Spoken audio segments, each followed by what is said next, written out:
Graças e paz, irmãos. Vamos dar continuidade, à palavra que nós temos falado sobre salvação. Vamos primeiramente abrir lá em Efésios, capítulo 2, versículo 20.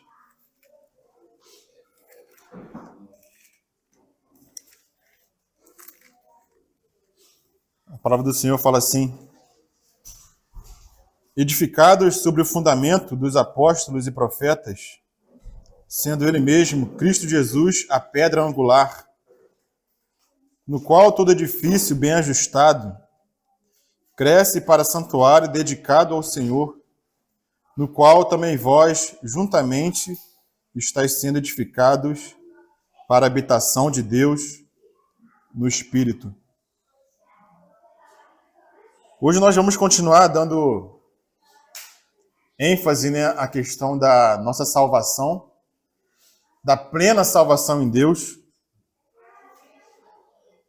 E eu queria fazer, antes de dar início, fazer um quadro geral com os irmãos de tudo que nós já vimos até aqui. Porque nós achamos que a salvação do Senhor é algo simples, mas quando nós tocamos nessa salvação, há muitos aspectos que nós temos que entender sobre ela. E é muito triste, irmãos, hoje em dia, ver o povo de Deus com tamanha ignorância com relação à salvação que eles receberam de Deus. Há muita, irmãos, ignorância com relação a esse assunto. E os irmãos parecem que não se interessam. Estou dizendo os irmãos na cristandade, no meio do povo de Deus. Há muitos irmãos que não se interessam por esse assunto da salvação. Acham que é algo que já foi resolvido, já está lá atrás, e agora vamos aproveitar a vida, E por essa ignorância, irmãos, muitos não vivem a vida conforme deseja o Senhor, porque não entendem essa salvação. Então eu queria fazer aqui um quadro para os irmãos, desde a primeira reunião que nós tivemos até a última que nós tivemos, com relação a essa salvação, para que esse quebra-cabeça da salvação do Senhor, ele fique bem sedimentado no nosso entendimento. Nós saibamos como nós fomos salvos, para que nós fomos salvos, qual é o fim da salvação, e sabemos também falar sobre isso. Compartilhar dessa salvação com os outros, Esse assunto, irmãos, é um assunto base, é um assunto fundamental que nós temos que conhecer. Então, o que nós vimos, irmãos, com relação à salvação do Senhor até agora, Nós primeiramente falamos da diferença do pecado, dos pecados e do pecador. Fizemos essa diferença do que é o pecado e do que são os pecados, Os irmãos devem lembrar disso. Nós falamos também sobre qual é o maior pecado. Porque existem pecados maiores e menores, E nós falamos, irmãos, qual é o maior pecado? Os irmãos lembram? Por que os homens, irmãos, serão condenados? Por que os homens serão lançados no inferno? Porque não crê. Esse é o maior pecado, irmãos. O não crer em Jesus. Nenhum homem vai ser lançado no inferno por causa de qualquer outro pecado, Porque pecado nós todos temos. Mas o pecado que lançará as pessoas no inferno eternamente é o pecado de não crer em Cristo. Não crer que o Pai enviou seu Filho. Esse é o maior pecado. Graças ao Senhor que nós cremos no Senhor Jesus, porque o Senhor veio até nós e nos mostrou essa realidade. Nós cremos. Então, desse pecado nós estamos livres, irmãos. Temos que nos livrar dos demais, Nós falamos também do amor de Deus, que ele se manifesta em graça e misericórdia, porque o Senhor nos amou. Algum irmão orou nessa manhã, que foi o Senhor que veio até nós. Não fomos nós que fomos até o Senhor. E ele veio até nós justamente por causa do seu amor, porque nos amou. Mas esse amor do Senhor, ele se manifesta em graça e em misericórdia. Nós falamos também da função da lei. Para que serve a lei? Para que Deus deu a lei para os homens, Não foi para que nós seguíssemos a lei. A lei serviu para nos mostrar que nós não conseguimos agradar o Senhor segundo a lei. A lei serve para nos mostrar que nós somos pecadores e necessitamos de um Redentor. Falamos também da justiça de Deus. A justiça de Deus que se manifestou por ele enviar seu Filho. Se manifestou na pessoa do seu Filho, que cumpriu toda a justiça de Deus. Ele foi o único, irmãos, que viveu uma vida perfeita de santidade, cumpriu toda a justiça de Deus na lei. Ele foi o único que cumpriu. Por isso ele pôde se sacrificar por nós e o preço do seu sangue foi aceito por Deus. Essa é a justiça de Deus. Porque Deus não poderia ficar sem julgar o pecado. Ele tinha que julgar o pecado. E ele julgou o pecado em uma pessoa. Todos os pecados foram colocados sobre ele. Não é que Deus não julgou o meu pecado, não julgou o pecado do Násio, dos irmãos, não. Ele julgou. Mas ele julgou na pessoa de Cristo, na pessoa do seu Filho. Por isso ele clamou naquela grande hora, né? Senhor, se possível for, passa de mim esse cálice. Né? Não é que o Senhor estava temeroso de ir para a cruz, não era isso. É porque ele não veria mais a face do Pai em virtude de ele ter sido feito maldição em nosso lugar. Então aquele momento foi um momento crucial para o Senhor. Mas graças ao Senhor que ele cumpriu e obedeceu à vontade do Pai. E caminhou até a cruz. E nós vimos essa obra do Senhor, irmãos. Falamos sobre a obra da redenção, sobre a obra da ressurreição. A ressurreição nos diz que Deus aceitou o preço pago por Jesus, aceitou o sangue derramado. Depois nós falamos da obra do Espírito Santo. Olha quanta coisa que nós falamos, irmãos. Só com relação à salvação, né? Falamos da obra do Espírito Santo, porque é ele que transmite a nós a obra que o Senhor conquistou na cruz.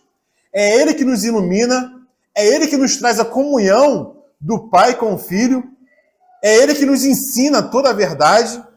Então a obra do Espírito Santo é crucial na obra de salvação também, né? Se não fosse o Espírito Santo, nós não seríamos salvos também, né? Não foi só a obra de Cristo, mas também a obra do Espírito Santo em nós, nos iluminando e nos constrangendo a cada dia, né, irmãos?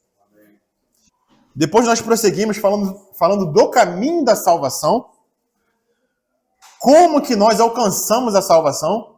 É por meio da fé somente, sem as obras da lei, sem as obras de bondade que nós podemos fazer. As obras que nós fazemos não nos salvam, irmãos. Somente a fé nos salva, a fé no Filho de Deus. Nós falamos sobre a diferença de fé e reino. Muitos não têm essa compreensão, essa diferença de fé e reino. Nós falamos sobre isso.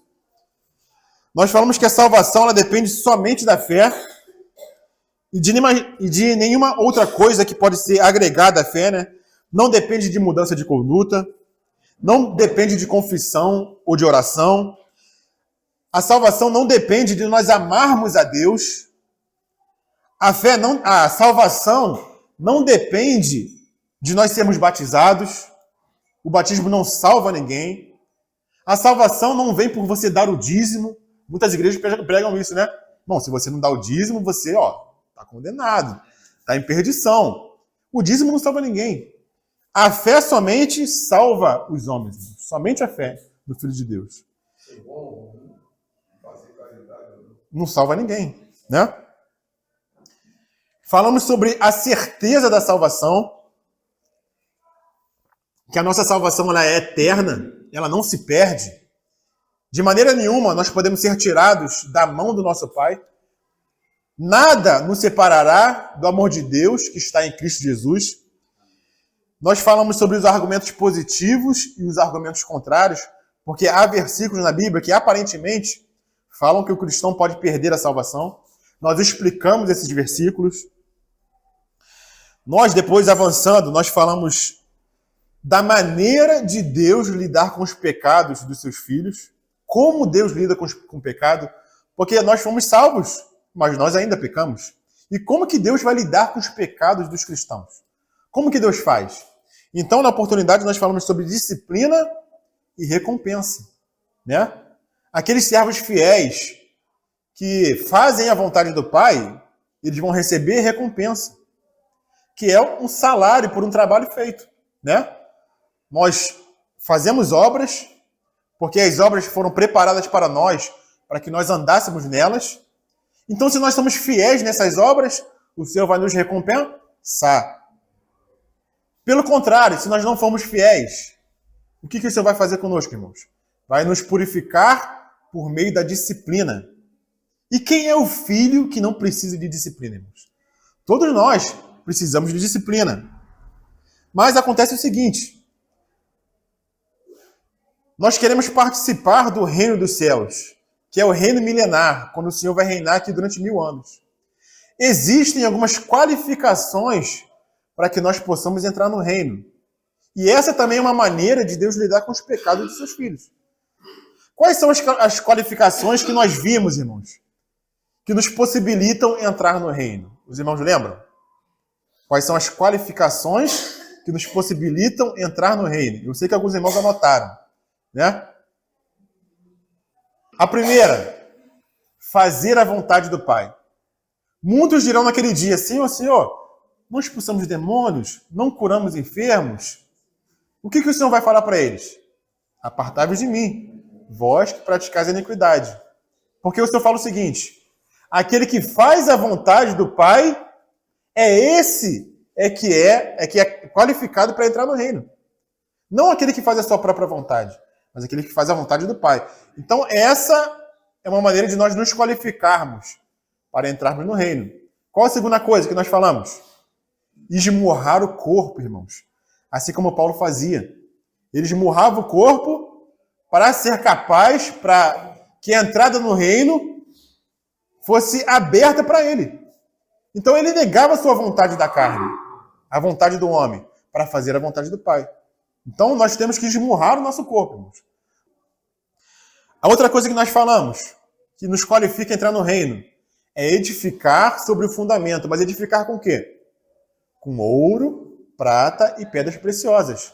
Porque se edificarmos com palha, madeira e feno, quando estivermos diante do Senhor, no seu tribunal, essa obra não vai valer de nada. Vai ser queimada. E o que é edificar com madeira, palha e feno? É fazer na obra do Senhor, na casa do Senhor, aquilo que nós achamos que é certo. Não aquilo que a palavra fala que é certo, né? E qual a outra qualificação que nós temos que ter? É confirmar o nosso chamamento e a nossa eleição. Nós fomos chamados, irmãos? Fomos, né? Nós fomos eleitos? Fomos. Mas nós temos que confirmar esse chamamento e essa eleição. Fazendo o quê, irmãos? Aquilo que Pedro fala na sua epístola. Acrescentando a fé à virtude. Acrescentando a virtude conhecimento. Acrescentando ao conhecimento perseverança. E acrescentando, irmãos. Até chegar ao amor ágape, que é o amor de Deus que foi derramado em nossos corações. Então a carreira cristã, a carreira do Filho de Deus aqui nessa terra, irmãos, tem muitos desafios. Tem muitos afazeres. Nós temos muito que nos preocupar. Porque um reino está proposto, né? Muitos vivem a vida cristã de modo folgado, fazendo o que quer, praticando o que quer, não negando a sua vontade, né? E essas pessoas estão desqualificadas para participar do reino de Deus. Não que elas perderam a salvação, porque a salvação não se perde, mas o Senhor terá que vir com disciplina na vida dessas pessoas, né? E na última reunião, já retomando a última reunião para entrarmos na reunião de hoje, o que nós vimos na última reunião, irmãos? Que a morte, ela não muda ninguém. Não lembra que a gente falou isso? A morte não muda ninguém, irmãos. Muitos acham que, pensam o quê? Que a morte, depois que a pessoa morre, ela vai virar um santo. Ela vai virar um anjinho de asas lá no céu. Ah, morreu. Todo mundo fica bonzinho depois que morre, né? Vira aquela chamada do Jornal Nacional. Quando o artista morre, tem aquela descrição da bondade da pessoa, né? O que a pessoa fez, como que a pessoa era. Mas a morte, irmãos, nós aprendemos que a morte, ela não muda ninguém. Uma pessoa, ela não é mudada pela morte, né? Mas tem uma coisa. Nós estamos falando aqui de pessoas que creem no Senhor. Pessoas crentes, que são salvas. Sabemos que no novo céu e na nova terra, depois do reino de Cristo, todos os cristãos estarão presentes. Todos. Ninguém ficará de fora. Mas hoje, muitos cristãos não vivem uma vida santificada. Nós sabemos disso, né? Muitos cristãos envoltos em pecados, não buscam uma vida de santidade no Senhor, conhecer a vontade do Senhor. E se hoje as coisas não estão tão bem na vida de muitos cristãos, mas no novo céu e na nova terra, todos estarão santificados, o que aconteceu nesse meio tempo, irmãos? Para que essa pessoa que morreu em pecado, morreu em uma vida que não agradava ao Senhor, nesse meio tempo, o que aconteceu? Para ela chegar no novo céu, na nova terra, poder entrar na Nova Jerusalém. Então nós vimos na última reunião que durante o reino, irmãos, haverá também disciplina. Porque os tratos do Senhor com os seus filhos não se encerram somente nessa era presente, irmãos. Somente durante a vida que nós temos aqui, seja ela curta ou seja ela longa, né? Muitos pensam que o Senhor vai tratar comigo aqui, mas quando eu morrer está tudo resolvido. Irmãos, não caiam nesse erro. Os tratos do Senhor continuam depois da morte, irmãos. Porque nós vemos aquelas virgens nécias de Mateus 25, os irmãos lembram? As virgens prudentes e as virgens nécias, né? Lá nós lemos que todas as 10, as 5 nécias e as 5 prudentes, todas dormiram. Dormir nós sabemos que para o cristão é morrer. Amém? Então todas elas dormiram. Quando elas ressuscitaram, todas ressuscitaram juntas. Mas as nécias continuaram sendo nécias. E as prudentes continuaram sendo prudentes. Não foi? A morte não fez as nécias se transformarem em prudentes, irmãos. Do mesmo jeito que nós morremos, é o jeito que nós iremos ressuscitar. Então, se nós morremos hoje como mentirosos, só citando um pecado, não é que a morte vai tirar isso de nós, irmãos. Nós vamos ressuscitar ainda como mentirosos. Porque as nécias ressuscitaram como nécias ainda. E elas terão ainda que ser tratadas, irmãos, pelo Senhor durante o reino milenar. O reino milenar serve para recompensa e também para disciplina. Aquele servo que foi indolente, né? Que espancou os conservos. Quando o Senhor voltar, aquele servo deixou de ser indolente? Não deixou. Não, quando o Senhor voltar, aquele servo que foi indolente durante a vida, ele vai ter que receber disciplina do Senhor. Vai receber muitos açoites, porque a morte não muda ninguém, irmãos. A morte não melhora ninguém. Então nós vimos que o reino, ele também serve para a disciplina. Porque lá em 2 Coríntios, os irmãos quiserem abrir, 2 Coríntios, capítulo 5, versículo 10, o que fala lá, irmãos? Até porque quando a pessoa dorme no Senhor, encerra a carreira. E para tudo. A carreira aqui na terra encerra. Segue o tribunal. Sim. E ela vai comparecer no tribunal, não santificada, isenta daquilo que ela fez aqui na terra. Ela vai comparecer no tribunal com o quê? Com a sua madeira, com o seu feno e com a sua palha. É com isso que ela vai comparecer lá, né? Ela não vai comparar, morri aqui, edifiquei madeira, palha e feno e vou aparecer lá com ouro, prata e pedra preciosa. Não vai. Vai aparecer com aquilo que fez aqui, né? Então a morte não muda ninguém. Porque lá em 2 Coríntios, capítulo 5, versículo 10, fala o quê?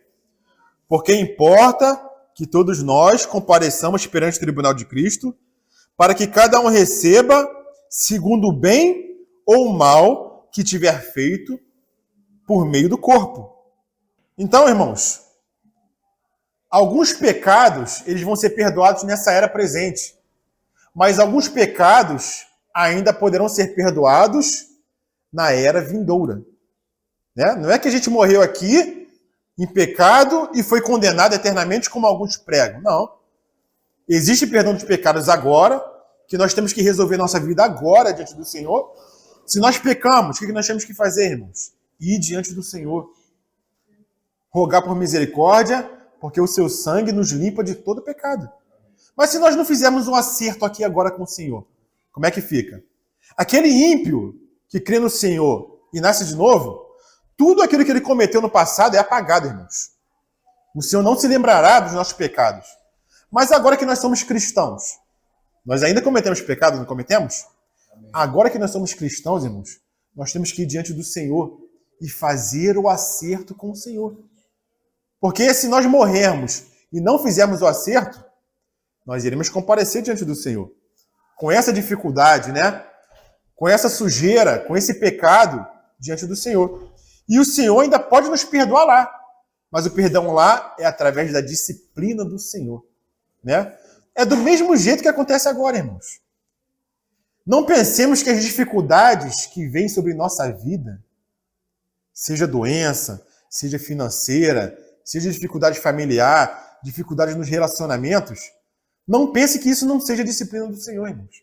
Isso é disciplina do Senhor para que nós participemos da sua santidade. O Senhor está nos moldando como um vaso. Né, Roberto? Que nem falamos ontem, né?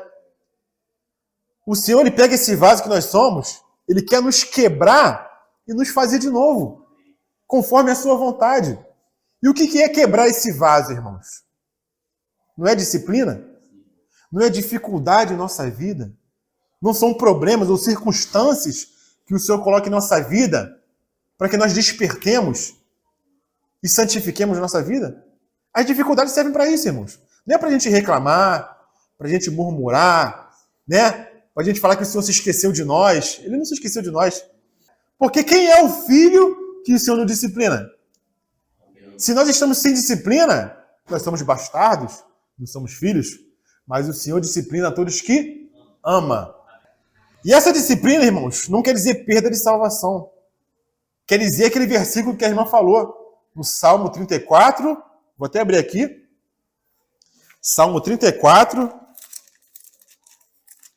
versículo 22. Como que a irmã leu lá? O Senhor resgata a alma dos seus servos. Amém? Aleluia. E dos que nele confiam, nenhum será condenado, irmãos. Essa é a nossa certeza de salvação que nós temos. Nenhum dos que confiam no Senhor serão condenados. Por quê? Porque o Senhor resgata a alma dos seus servos. Irmãos, então tenhamos paz, irmãos. Nós somos do Senhor e ninguém nos tirará das suas mãos. Mas existe uma disciplina, né? Existe um corrigir do Senhor em nossas vidas. Entrando já na pregação de hoje, na ministração de hoje, irmãos. Vamos abrir lá em João, capítulo 5, versículo 24.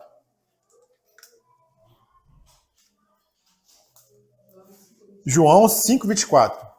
Porque como que nós pregamos hoje o Evangelho, irmãos? O que nós falamos para a pessoa? Se a pessoa crê, ela tem o quê? A vida. Não é isso que nós pregamos? Irmão, se você crê no Senhor, você tem a vida eterna. A vida eterna entra em você. Não é isso que nós falamos? Porque isso é uma verdade, né? Todos que creem no Senhor têm a vida eterna. Assim como fala em João, capítulo 5, versículo 24. Mas a questão, irmãos, não é essa. Nós temos a vida eterna, certo, né? Mas quando que essa vida eterna será manifestada, né? Porque a vida eterna está dentro de nós. Mas quando que ela será manifestada de fato? Quando que ela será revelada? Quando que ela será desfrutada de fato, né? Porque nós temos a vida eterna hoje, mas a morte ainda nos assola, não assola? Satanás ainda nos perturba, não perturba? Então essa vida que está em nós, ela tem que ser manifestada ou desfrutada na sua plenitude, irmãos. E quando que isso vai acontecer? A questão é essa. Quando que essa vida eterna vai ser manifestada, vai ser revelada em nós? Será que ela vai ser manifestada somente no novo céu e na nova terra? Depois do milênio? Ou será que ela vai ser manifestada no reino do Senhor? Quando ele vier reinar durante o milênio com a sua igreja. Vamos lá, João, capítulo 5, versículo 24. Na verdade, quem ouve minha palavra e crê naquele que me enviou. Não é só crer nele, não. Sim, crê no Pai, né? Que enviou. Mas o que acontece com essa pessoa, Malvino? Que crê na palavra e crê naquele que enviou. O Filho. Ele tem a vida eterna. Não entra em juízo, como a irmã leu lá em Salmos capítulo 34, né? Não entra em juízo, mas passou da morte para a vida. Em verdade vos digo que vem a hora, e já chegou, em que os mortos ouvirão a voz do Filho de Deus. E os que a ouvirem, viverão. Porque assim como o Pai tem vida em si mesmo, também concederá ao Filho ter vida em si mesmo. E lhe deu autoridade para julgar, porque é Filho do homem. Não vos maravilheis disso, porque vem a hora em que todos os que se acham nos túmulos ouvirão a sua voz e sairão. Os que tiverem feito bem para a ressurreição da vida, e os que tiverem praticado mal para a ressurreição do juízo.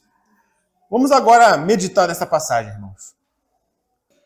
O versículo 24 diz que a pessoa que crê na palavra e naquele que Deus enviou, ele tem a vida eterna.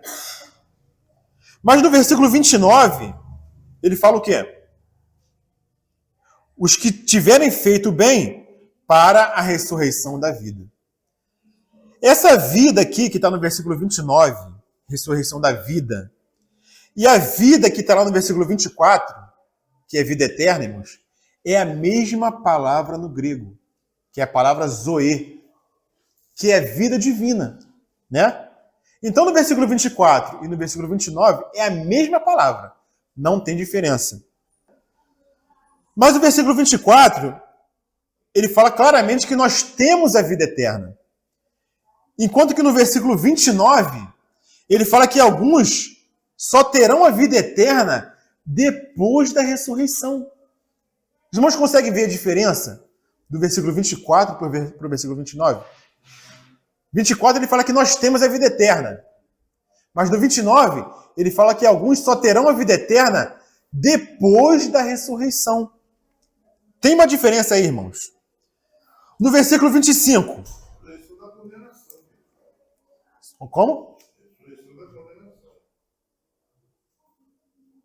Os que fizeram bem sairão para a ressurreição da vida.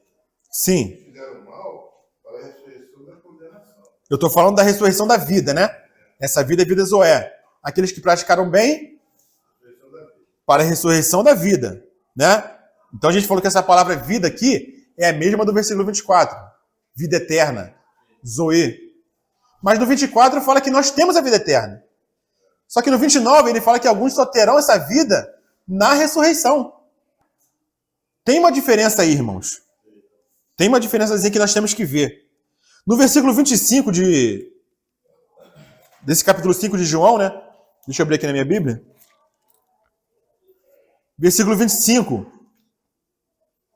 Fala o que, irmãos? Em verdade vos digo, que vem a hora e já chegou. O que isso quer dizer, irmãos? Ele está falando que a hora já chegou. É aquele momento que o Senhor está falando. Naquele momento, se as pessoas crescem, teriam a vida eterna. Isso fala da era da igreja. Todos que creem na era da igreja, enquanto ainda a igreja está aqui, enquanto estamos na era da graça, eles têm a vida eterna. Porque esses mortos que ele fala aqui, ó, em verdade vos digo que vem a hora, e já chegou, em que os mortos ouvirão a voz do Filho de Deus. Que mortos são esses, irmãos? Que ouvirão a voz do Filho de Deus. São os que creram. Mas que mortos são esses? São os mortos fisicamente no túmulo? São os que estão debaixo da terra? Que mortos são esses? Somos todos nós. Todos nós, né? Os mortos, como fala Efésios capítulo 2, os mortos em delitos e pecados. Estando nós mortos em delitos e pecados, o Senhor nos deu vida. Então esses mortos do capítulo 5, versículo 25, são os mortos espirituais. Toda a humanidade. Então esses mortos que ouvirem a voz do Filho de Deus, o que acontecerá com eles, irmãos? Eles viverão, né? A vida zoe. Mas o versículo 28, irmãos, é diferente. O versículo 25 fala da era da graça, da era da igreja. O versículo 28 fala de uma outra época, irmãos. Sabe por quê? Vamos ver lá. Versículo 28. Não vos maravilhei disto, porque vem a hora E aqui ele omitiu o que ele falou no versículo 25. No versículo 25 ele falou o quê? Vem a hora e já chegou. No versículo 28 não tem o já chegou. Então é algo futuro. 28. Não vos maravilheis disso, porque vem a hora em que todos os que se acham nos túmulos. Agora esses mortos aqui são diferentes. São os mortos no túmulo. Ouvirão a sua voz e sairão. Os que tiverem feito bem para a ressurreição da vida. Então tem alguns, irmãos, que só receberão vida eterna só na ressurreição, quando os mortos que estão no túmulo irão se levantar, irão ressuscitar. Vamos confirmar isso, irmãos, lá em Apocalipse, capítulo 20. Apocalipse, capítulo 20. Porque que momento é esse futuro? Né? Aqueles que ouvirão a voz. Que momento é esse, irmãos? Apocalipse, capítulo 20, versículo 11.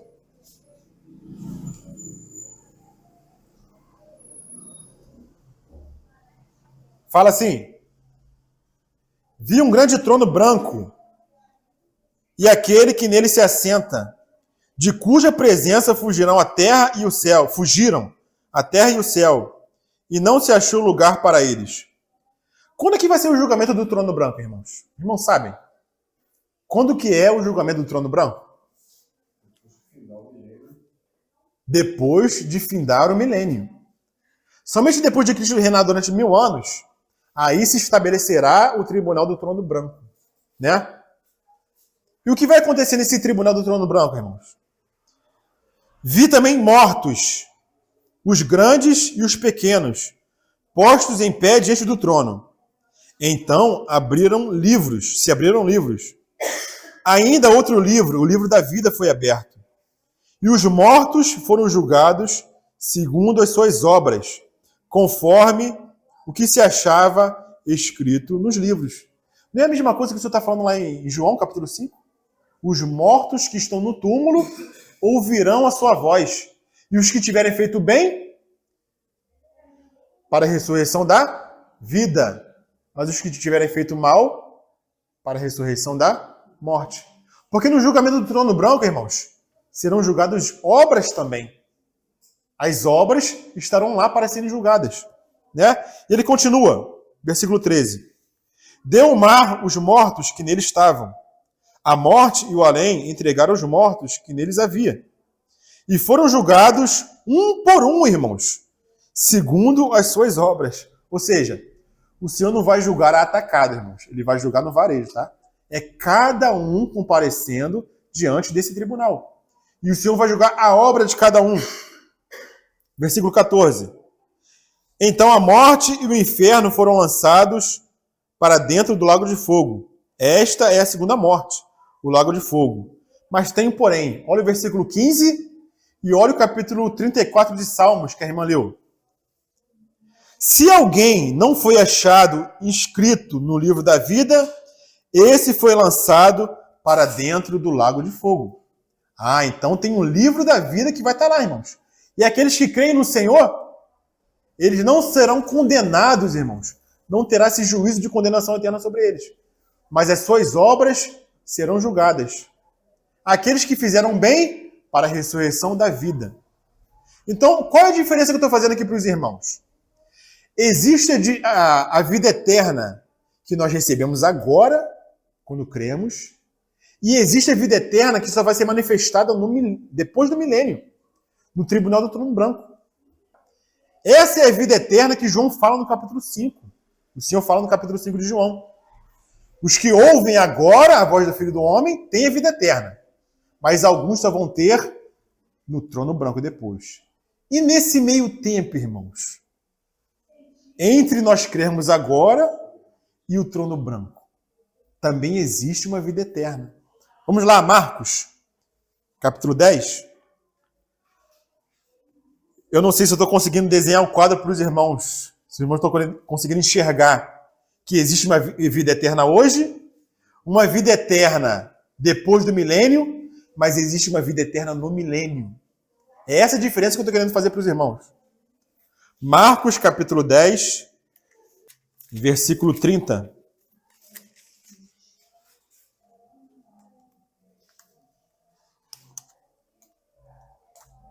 Eu não vou ler a passagem toda, tem um contexto aqui, né? Com relação ao perigo das riquezas, né?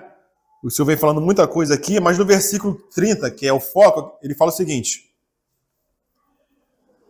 que não receba já no presente o cêntuplo em casas, irmãos, irmãs, mães, filhos e campos com perseguições, e no mundo por vir a vida eterna. Então essa vida eterna aqui de Marcos capítulo 10 é diferente da vida eterna de João capítulo 5, quando a pessoa crê e depois quando a pessoa vai estar no trono branco, vai ressuscitar para a vida eterna, né? Essa vida que o Senhor está falando aqui em Marcos é uma vida eterna diferente, irmãos. É uma vida que vai ser manifestada aonde? E quando? Na era vindoura, no século vindouro. Quando que é a era vindoura, irmãos? Hoje nós estamos na era da graça, na dispensação da graça. A era vindoura é a dispensação do reino. É a era do reino.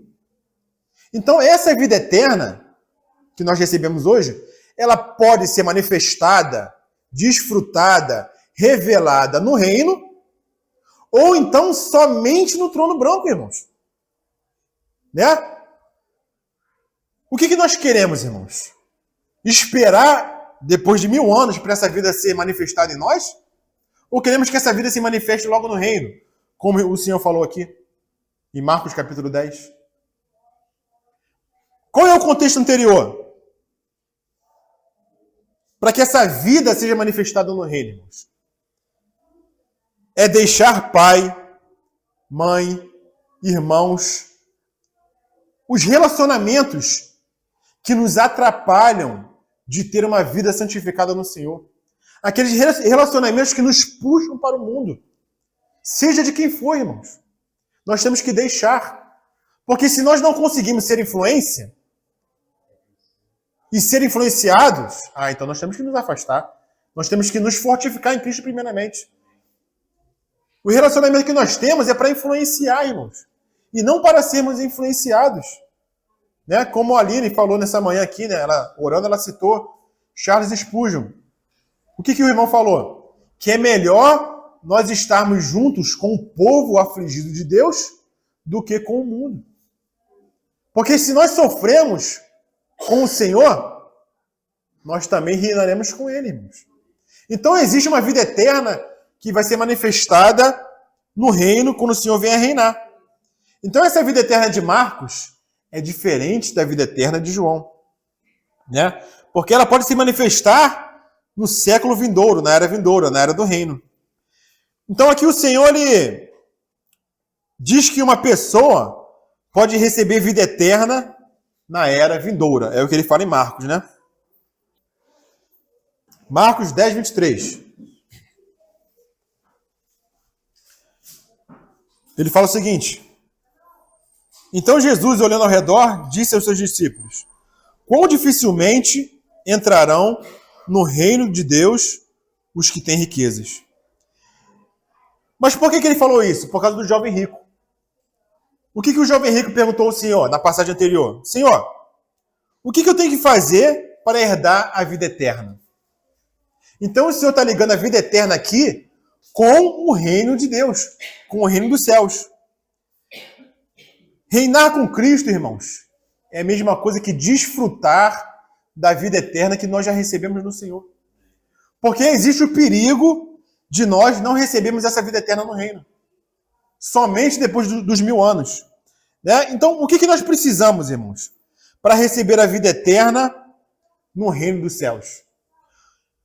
Uma vida de consagração, uma vida de sofrimento, uma vida de suportar injúrias por causa do Senhor. Mas o que acontece hoje em dia, irmãos? Muitos cristãos, eles não querem sofrer por causa do reino. Na verdade, eles não querem sofrer por causa de nada, irmãos. Né? Sempre quando aparece uma oportunidade entre o Senhor e o mundo, o Senhor é preterido. Sempre que existe uma oportunidade de sofrer pelo Senhor, o Senhor é colocado de lado, irmãos. Sempre que existe uma oportunidade de desfrutar do mundo, em vez de sofrer com o Senhor, muitos cristãos escolhem desfrutar desse mundo, irmãos. Tem muitos irmãos que só vêm para a reunião quando não tem nada para fazer. Já perceberam isso? Não, hoje não tem nada para fazer, então vou reunir. Pá. Porque se existe alguma coisa, irmãos, ou um passeio, ou uma viagem, o Senhor fica em segundo plano, irmãos. Prefere priorizar as coisas da carne, do desfrute dos prazeres, né? Eu não estou nem falando de pecado, tá, irmãos? Eu estou falando de preferência. Nós temos que escolher o Senhor em todos os momentos da nossa vida, irmãos. Em toda a nossa caminhada. Porque é melhor padecer com o povo de Deus do que desfrutar desse mundo, irmãos. Mas sempre quando aparece uma oportunidade, o Senhor é colocado de lado. Não, Senhor, agora não. Agora eu vou descansar. Trabalhei muito essa semana, né? Vou desfrutar aqui desse mundo com a minha família, né? Que não tem nada de errado nisso. Não tem nada de errado. Mas o Senhor está olhando o nosso coração. Tem muitos que preferem, irmãos, o dinheiro do que o Senhor. Vive para as riquezas. Né? O dinheiro em si é algo ruim? Não é algo ruim. Mas nós tornamos ruim. A família é algo ruim? Não é. Mas nós tornamos algo ruim. Porque colocamos num pedestal de preferência, né? Se minha família me chama, eu vou na hora. Mas se o Senhor me chama, não tem nada para fazer, eu vou. Né? É sempre assim, irmãos. Então, esses cristãos que vivem dessa maneira, irmãos, os irmãos acham que podem reinar com o Senhor quando o Senhor voltar? Ou o Senhor tem que disciplinar esses filhos, disciplinar esses cristãos, irmãos? Então, irmãos, isso vai depender se esse cristão está ou não vivendo para o dinheiro, para o ganho material, para a sua família ou para as pessoas do mundo. É isso que vai fazer diferença se nós vamos desfrutar dessa vida eterna já agora no reino, irmãos. Quando o Senhor voltar, e o Senhor está às portas, tá, irmãos? O Senhor está para voltar. Ou se iremos desfrutar dessa vida somente depois dos 1000 anos. Mas o que vai acontecer durante esses 1000 anos, irmãos? Não é que nós vamos estar mortos, nada vai estar acontecendo. Ah, não reinei com Cristo, tudo bem. Vou esperar o milênio. Vou ficar aqui tranquilo, esperando depois de 1000 anos, para a vida eterna se manifestar. Os irmãos acham que vai ser assim, irmãos? Ou durante esse período vai acontecer alguma coisa com aqueles que não reinaram com Cristo? Então, existe uma punição também no reino milenar, irmãos. Existe uma disciplina no reino milenar. Quem é que prega isso aí, irmãos? Me fala. Quem é que fala isso nas igrejas, irmãos? Quem é que esclarece o povo sobre isso, irmãos? Por isso que os cristãos vivem vidas frouxas, irmãos. Vida de qualquer maneira, vivem de qualquer maneira, irmãos. Porque isso não é ensinado, irmãos. Isso não é falado, irmãos. Olha quanto tempo nós estamos falando de salvação. Quantas reuniões nós estamos separando somente para falar de salvação. Porque isso também, irmãos, é um assunto de salvação. Quem quer reinar com o Senhor? Todos nós queremos, né, irmãos? Reinar com o Senhor. Quem quer reinar com o Senhor, irmãos? Amém? Amém? Todos querem, irmãos, reinar com o Senhor. Mas existe um caminho. Existe, irmãos, uma negação, irmãos. Na era presente, irmãos. Existe um se negar. Inclusive de coisas boas, tá, irmãos? Inclusive de coisas lícitas.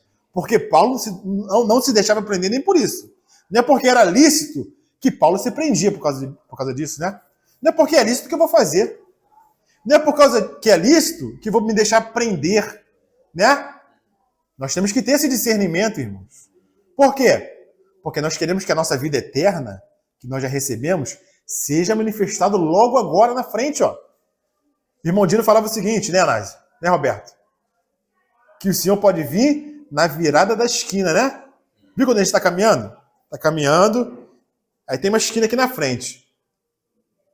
A gente pode virar a esquina, irmãos, e se encontrar com o Senhor. Nós não estamos vendo o Senhor aqui, mas na virada pode ser que ele venha. O irmão Dino sempre falava isso, né? Pode ser que o Senhor venha na virada da esquina, hein? Então, irmãos, nós temos que estar alertas no dia de hoje, irmãos. Preferindo sofrer com o povo de Deus. E olha que nós nem sofremos, tá, irmão? Nós deveríamos sofrer mais. Nós deveríamos nos negar mais, né? Claro, a gente fala assim numa generalidade, né? Mas a gente sabe que muitos irmãos sofrem pelo Senhor, irmãos. Muitos irmãos escolhem o Senhor. Tem um povo escolhido do Senhor que o Senhor se apraz, que o Senhor se agrada desses filhos, que são filhos maduros, filhos que alcançaram a maturidade porque viram a beleza do Senhor e viram o reino e compreenderam a salvação, irmãos. Olha quão importante é nós compreendermos a salvação do Senhor. As igrejas hoje estão lotadas, irmãos, lotadas. Mas lotadas para quê? Para enxergar o Senhor ou para um show gospel? É um show gospel, irmão, que eu vejo, né? Tudo voltado para satisfazer a vontade do homem. Tudo voltado para dizer que você é o tal, que você vai conquistar, que você vai engrandecer, que você vai prosperar. É tudo voltado para o homem, nada voltado para o Senhor. O Senhor nos ensina algo diferente, irmãos. Não teve um apóstolo do Senhor que ficou rico. Não teve um apóstolo do Senhor que não sofreu. Todos foram martirizados. Exceto João, que viveu até o final de sua vida, mas também padeceu pelo Senhor. Sofreu pelo Senhor e não negou o Senhor, irmãos. Então existe uma punição no reino milenar. Então aqueles que não obedecem à palavra de Deus, inclusive ao cuidar da obra de Deus, mas em vez disso, fazem o que eles mesmos gostam de fazer, buscam agradar aos homens, irmãos. Nós não temos que estar aqui buscando agradar o seu ouvido, irmãos. O meu papel aqui não é agradar o seu ouvido, irmãos. Não é falar coisas bonitas a seu ouvido, irmão. O meu papel não é esse. Sabemos o que, Nazi e Nelly? O mestre terá maior juízo. Se eu falar algo aqui, irmãos, que vai te confortar no seu erro, na sua vontade, que não vai te incomodar no seu lugar de conforto, né? Eu vou receber maior juízo do Senhor. Então olha a responsabilidade, né? E que juízo é esse? Esse juízo é no reino. Então, irmãos, vamos abrir lá em 2 Timóteo, capítulo 2, 12, para ver essa questão, né? De quem poderá reinar com o Senhor. 2 Timóteo, capítulo 2. Eu vou ler a partir do versículo 8, né? 2 Timóteo 2, 8. Lembra-te de Jesus Cristo. Só isso aqui é importante, irmãos. Só isso aqui é importante. Lembra-te de Jesus Cristo, ressuscitado de entre os mortos. O que nós fizemos aqui nessa manhã, irmãos? Memória do Senhor. Constantemente, irmã Helena, nós temos que lembrar do Senhor. Lembra-te de Jesus Cristo, ressuscitado dentre os mortos, descendente de Davi, segundo o meu evangelho, pelo qual estou sofrendo, irmãos, até algemas, como malfeitor. Contudo, a palavra de Deus não está algemada. Amém? Por essa razão, tudo suporto por causa dos eleitos, para que também eles obtenham a salvação que está em Cristo Jesus com eterna glória. De que salvação é essa que Paulo está falando, irmãos? É a salvação do início? Ou é a salvação de Cristo que está sendo gerado em nós? É por isso que ele padecia, irmãos, pelos eleitos. Ele padecia pelos eleitos, para que também eles, os eleitos, obtenham. Por quê? Pode ser que os eleitos não obtenham, Silvio. Mas ele lutava, sofria para que os eleitos obtenham a salvação que está em Cristo Jesus com eterna glória. Fiel a essa palavra, irmãos.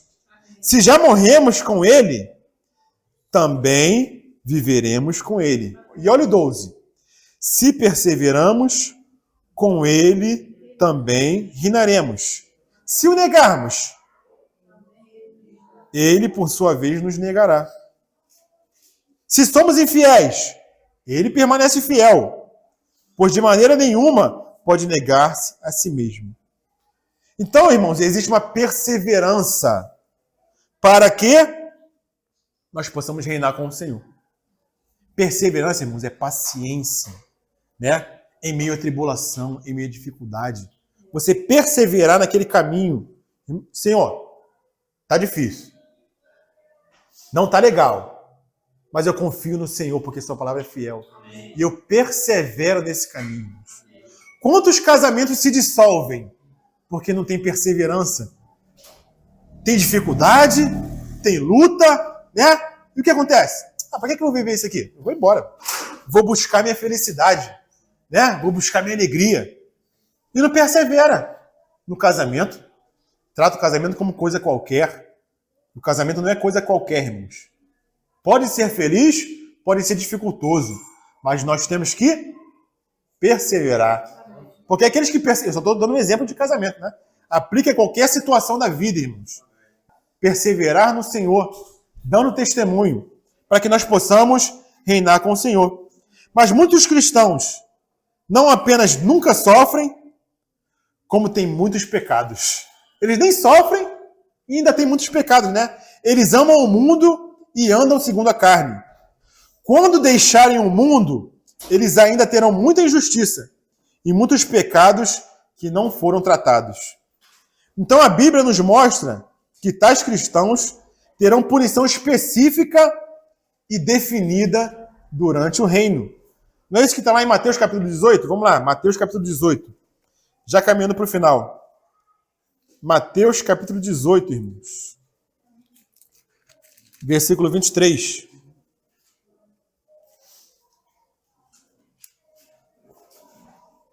Eu não vou ler tudo, os irmãos já conhecem a passagem, né? É a parábola do credor incompassivo, aquele que foi perdoado pelo Senhor. Mas aquele que foi perdoado pelo Senhor é salvo, não é salvo, irmãos? Então esse credor incompassivo aqui, que o título traz, é uma pessoa salva. Mas quando ele foi perdoado pelo Senhor, o que ele fez com o conservo dele? Ele perdoou o conservo? Ele devia quanto para o senhor dele? 10 mil talentos, né? E quanto que o conservo dele devia para ele? 100 denários. Ele foi perdoado por causa de 1000 talentos. Que é uma coisa que a gente não consegue nem medir, né? É uma dívida impagável. Quando ele chega no conservo dele, ele agride, ele maltrata, ele não perdoa o seu conservo. O que vai acontecer? Os dois são salvos, tá? Porque um foi perdoado pelo Senhor e o outro é conservo com ele. E também pede perdão. Mas esse servo incompassivo, né? Ele não perdoa o seu conservo. Quando o Senhor voltar, o que vai acontecer com esse servo? Vamos ler aqui, no versículo 32. Então o seu senhor, chamando, lhe disse: servo malvado, perdoei-te aquela dívida toda, porque me suplicaste. Ou seja, era alguém salvo. Não devias tu igualmente compadecer-te do teu conservo, como também eu me compadeci de ti? Indignando-se, o seu senhor o entregou aos verdugos, ou seja, ao carrasco, aos algozes, até que lhe pagasse toda a dívida. E olha o versículo 35. Assim também meu Pai Celeste vos fará, se do íntimo não perdoardes cada um a seu irmão. Olha só, irmãos. Esse servo incompassivo, ele teve a atitude que muitos têm hoje na igreja, irmãos. E o tratamento que o Senhor vai ter com ele é o mesmo tratamento que o Senhor vai ter com esses servos, com esses filhos. Então, olha quão importante, irmãos, o nosso relacionamento entre irmãos. O Senhor vai nos julgar, irmãos, no nosso relacionamento como igreja, irmãos. Como nós tratamos o nosso conservo, o nosso irmão. Porque como nós vimos na quarta-feira, né, Nelly? Todos nós somos irmãos e servo uns dos outros. Como é que eu estou tratando meu irmão? Sempre que há um problema entre nós, a briga, a discussão, não há acerto, né? Tem irmão que sempre quer ter razão. Ele trata o outro irmão como se fosse nada, né? E ele se acha o mestre. Não quereis ser, todos vós, mestres. Não quereis ser chamado mestre, nem guia, nem pai. Então, o nosso relacionamento, irmãos, vai ser motivo de julgamento diante do Senhor. Como que nós estamos nos tratando, irmãos? Será que nós estamos tendo misericórdia uns dos outros, irmãos? Por quê?